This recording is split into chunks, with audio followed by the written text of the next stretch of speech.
All right, Adam, you're back up again. Okay. See, I think you should just let me go. Going first, I say so much, and then I also have so much to say once everybody's done their thing too. So I don't know if I should go last or what, but okay, I'll go first again. Having fun.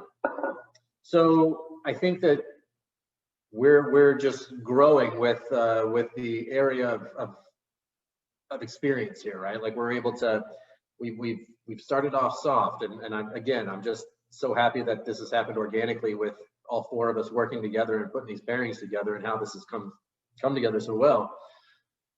Now that we're going to throw a rye in the equation, we're going to start talking about, we're still going to have some good sweetness. We're going to have those vanillins and caramels, that a nuttiness that will come from the corn, and the flavors that will come from barrel aging.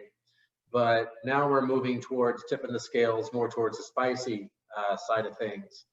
And so, I mean, you know, as we're looking at the getting into the Calabrese with this last pairing, as we're getting into this birch, the birch wrapped rinds here. I mean, I think we're really starting to kind of step up the individual ingredients potential as for flavor.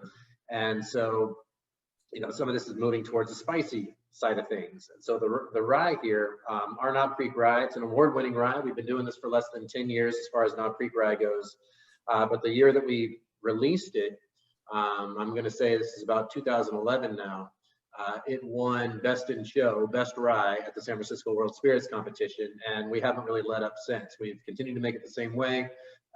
It has that same fantastic punch of rye spice in both the aroma and the flavor, but because we do what I would consider to be a Kentucky style rye, meaning that we're not doing a high rye content in our mash bill, we're meeting the 51% requirement to be considered a rye. We also have a nice component of corn, which will give it a backbone, which will also give it a nice finish and a long mouth-watering finish. If this was high rye, we'd have a very quick and clean finish, because rye is spicy, but it's also dry and light as far as the aroma and flavor complexity that it gives to a spirit.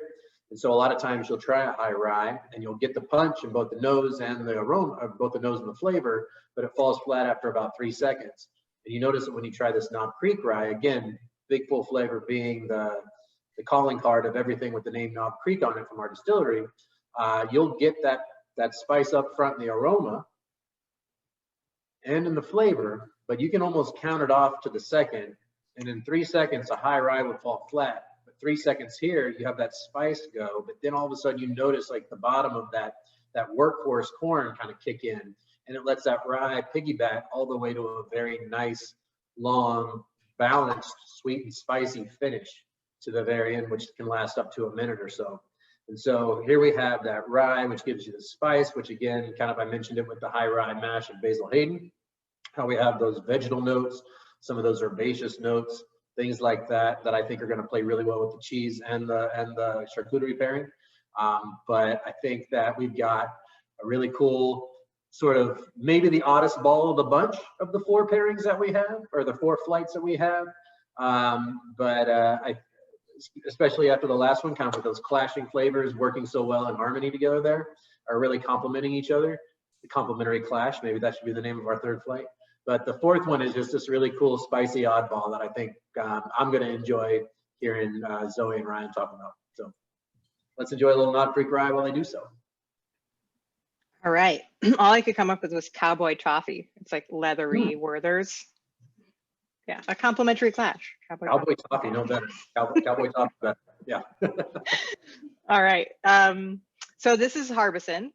And Harbison is another soft ripened cheese, and it's similar to the Willoughby. They're made in the same creamery from the same milk source. So we're really proud. Melting, it's awesome. Yeah, it's the goo bomb. This is like the gooey cheese in our collection, gooeyest. It's made from the same milk as Willoughby, which is a combination of our own and our neighbors. So we're really excited when we finally were able to make enough cheese to use a bottle of our milk. Our first call for extra milk was our neighbor Tom Hill. Our farm is named after Jasper Hill, the last farmer to run the farm before the Keeler brothers bought it. It was known in town as the Jasper Hill Farm. And Jasper Hill's cousin Tom Hill down the road still milking cows. And whenever Andy and Mateo, who were new to farming, they really were into like the rural development project aspect and had to learn on their feet the dairy farming part. Anytime they hit a wall, had a tough calving, you know, or just trying to figure out how to do their jobs, they could call Tom Hill, and Tom would like stop what he was doing on his own farm with his 50 cows that were grazed, you know, head up through the woods and come lend a hand. And so it was really rewarding when we were finally able to pay it forward and give back. And we are able to pay Tom double digits % better than the going commodity rate for milk. So when you're milking cows normally, you're selling onto the commodity market, and that price is really volatile, and you never quite know how to plan for your business, how to make investments. And so specialty cheese is, as Jasper Hill sees it, a way to unhitch from the commodity market, take your destiny back into your own hands, add value to your raw material before it ever leaves you. So we're able to pay Tom an expected high premium price for that milk every day. And we were able to set up different benchmarks so that he can make even more if he's able to kind of customize his milk for cheese making in the way that we do. So non-GMO grain, he was already grazing, he was already able to check that box. Nice dry hay instead of fermented hay, which is a little bit more expensive, but we are making dry hay and are able to provide that for him. So it's been a great relationship and a way to keep building our sales without having to put too much burden on our own piece of land with our cows. So back to the cheese here, Harbison. The differences with Willoughby, higher moisture content, right? So very similar recipe. One difference is that it's softer. So the way I like to serve this cheese is to peel back the rind. I sort of like fillet it. Yeah, and then it makes a natural dish because, as Adam mentioned, this is wrapped with a strip of bark, spruce bark. And that's an old Jura Mountain tradition. We didn't invent that, but we did train this dude, Ron Hall, to be a sanglier, which is the French word for bark harvester, belt maker. It's like from the French root word of belt. And he goes out into the woods, sloughs off the rough outer bark of the spruce tree, and then the inner layer is called the cambium layer, and that's what's transporting water and nutrients up and down the trunk to the leaves.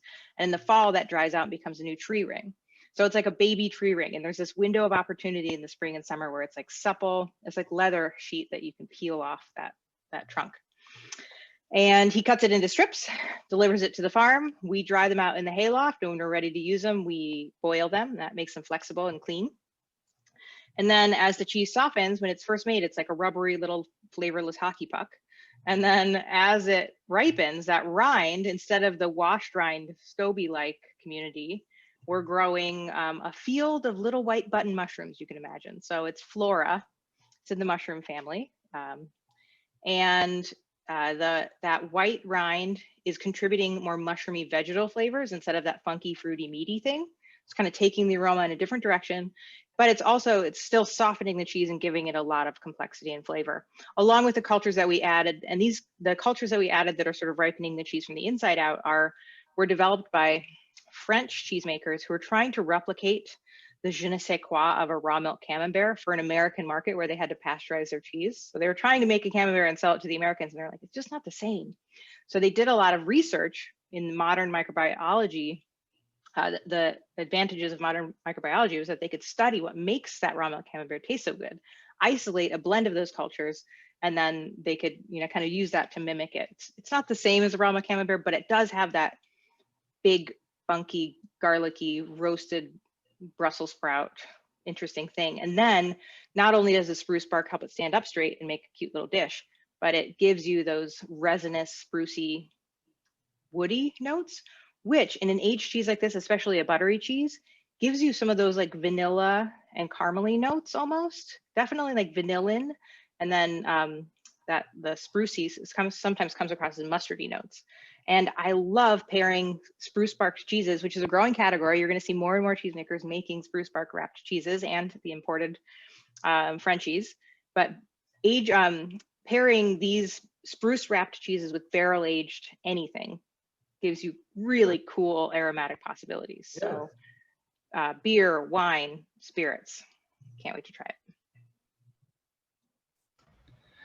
And of course, the charcuterie pairing rounding out the Knob Creek rye, the Harbison, was the Calabrese. And for me, what stood out as individually, I tasted the cheese, I tasted the Knob Creek rye, And what I noticed about all of them is it was a very long tail process. This wasn't a flavor shot that was one and done. This wasn't a big, bold flavor that consumed your mouth. This was kind of the long kiss goodnight, where it was a series of flavors that developed over time in your mouth. And when one would kind of stop, specifically with the rye, where one would stop and get kind of lighter, a second flavor or a secondary flavor experience would pick up in the back of your throat. And when I thought through that, that was very indicative of Calabrese. So again, another product where it's fermented, but it's a beautiful pork product that is flavor first of the pork and then the spice on the finish. So this is a recipe that comes from Calabria. This dates back to when the Creminelli family was nomadically following herds of animals through the countryside of Italy. They've been producing charcuterie since as far back as they can remember, pre-industrial revolution. And this was a trade and barter way of moving the family and getting what they needed with the change of the seasons. So while they're in the south of Italy, in the Calabria region, they're shown how to utilize these, these naturally available, locally available spices, which really kind of add some heat on the finish. This is definitely an Italian spice versus an American spice, very subtle. But if you let that Calabrese linger on your palate, it'll actually come through the finish and kind of up through the back of your throat and into your nose. And it really, the longer you let it sit there, the more complex the flavor will develop over that kind of experience in the tasting. And this was really similar for the Harbison for me, for the Knob Creek Rye. I really kind of got those longer tail process flavor developments out of this pairing, which is why ultimately I decided to go with the Calabrese, to put with the cheese, to put with the Knob Creek Rye. I really felt like it was a very good story, a very good coming together of super long tail flavor profiles that really develop over time in your mouth as a tasting experience. Definitely one to sit with, like all of this, It's like you don't want to say the first thing that comes to mind. Somebody say something. Well, the long kiss goodnight is obviously can be a complicated thing. That's it. That was done. Yeah. Nailed it. Yeah. Confirmed. I think that for me, the again, proportions, this is one of the pairings where you can really take a deep, giant slosh of the cheese and have a gooey bit and have a little bit of the charcuterie and a little sip of the bourbon, and they work really well. This is definitely cheese forward. You can really dig into the cheese with this because those supporting characters on it really bring out a lot of the bolder flavors, but the cheese is kind of like puts out any heat or any of that. It just smooths it out to me. This cheese was absolutely remarkable. It was incredible. Great. Zoe, would it be weird if I said I got a little mustard on the cheese? No, and you're not the only one. It's like hot dogs and mustard. It's like a ballpark Frank. It's a straightforward yellow mustard, Mm-hmm. but delicious. And then there's like this dill and vinegar thing that's happening with the Calabrese, and then there's the fennel and the anise sort of thing happening with the rye, and it's just like this big sort of it's just the herbs. It's the garden, it's a lot happening. That's just on the aroma. And then when you put them all together, then there's still some of that mustard, that spicy vinegary pop from the cheese and the meats, and then it's cool. It's a long kiss goodnight. Yeah. It's also an alternative name, or maybe the subtitle is After Eating Chicago Style Hot Dogs. Drug it through the garden. It's got the caraway. It's got the it's got the porkiness. It's got like the smoky. That's like the smoky paprika thing. Yep. I wouldn't have called this meat smoky. No, but right. it does have that smoked spice thing, which I noticed more when I'm pairing it with the barrel-aged beverage and then the spruce barked cheese. And I totally agree with what Michael said, which is that the cheese, the cream cools it down and allows it to sit on the palate a little more comfortably. And I think this is definitely like a 1 + 1 + 1 = 4 or 5 Yes. pairing. Chicago's hot dogs, Chicago style dogs are my favorite type of hot dogs. Love Chicago dogs. And then I just also, after you showed the way to actually eat this cheese the right way, I just Frankenstein together the rind on the bottom so I can eat it the right way next time. There's really no wrong way. I mean, Also true. Enjoy it the way you want to enjoy it, but I liked how you did that nice little surgery on your cheese. yeah, sometimes you leave a little bit of rind because some people like to kind of dig in and get a piece of that rind with the gooey paste. Others really just want the pure goo experience. So there's also no wrong way that way between enjoying it with the rind or without. The rind does tend to be mushroomy, earthy, and can add to it that way.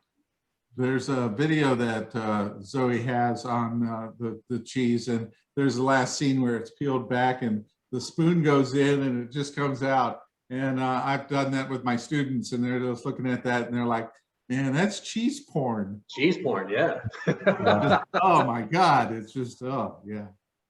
Honestly, So Ryan, any last comments on your thoughts there? I think if you were to put this, all together and do a blind taste test, I have a hard time believing that this wouldn't be the crowd favorite. I think that, the Blue, the Varzi, and the Legent were my personal favorite, but I have a hunch that in a tasting controlled environment, this one would actually come out to be the favorite. That cheese was really, really incredible, and the way that it really came together with the Calabrese and the rye to smooth and bring out those flavors in such a long process. I think especially, I think that would be very enjoyable for people trying it all together. I personally, as the whiskey guy on this group, I am happy to let that rye be kind of the tertiary component, because I really feel like the cheese, the Calabrese together are so good. And I think that the rye just serves as this nice little medium to kind of enjoy it all together on the way down.